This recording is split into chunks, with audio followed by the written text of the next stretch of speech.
په دوحه کې د عبدالله او طالبانو ترمنځ د تړون نه کېدلو اصلي لامل افشا شو. د عبدالله او طالبانو ترمنځ ولې تړون نه شو؟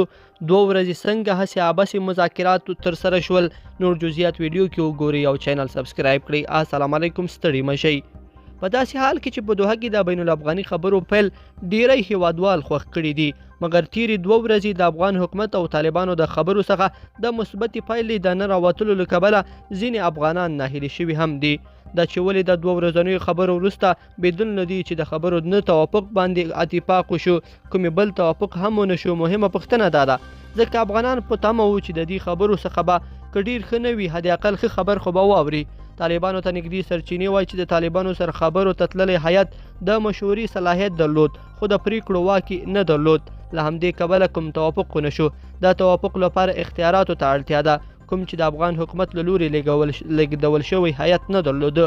د طالبانو څخه یوه سرچینه وایي چې دوی اوس هم خبرو ته هیله مند دي. خبرې په ډېره ښه فضا کې ترسره شوې او موږ دا هیله لرو چې افغان هیات به کابل ته د ښه نیت خبر ویسي او راتلونکي کې به د سولې خبرې په لا جدیت او مؤثریت ترسره شي.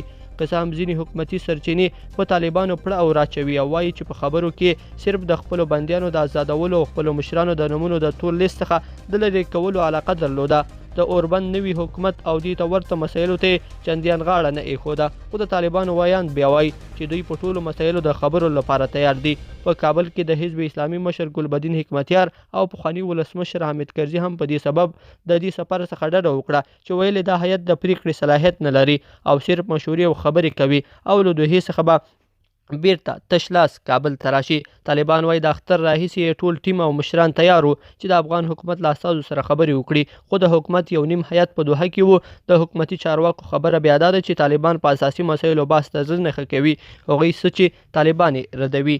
لیدونکو په دې هیله چې دا مطلب به مو تر پایه لیدلی وي. کومه دغه ویډیو خوښه شوې ویډیو لایک کړئ او چینل سبسکرایب کړئ.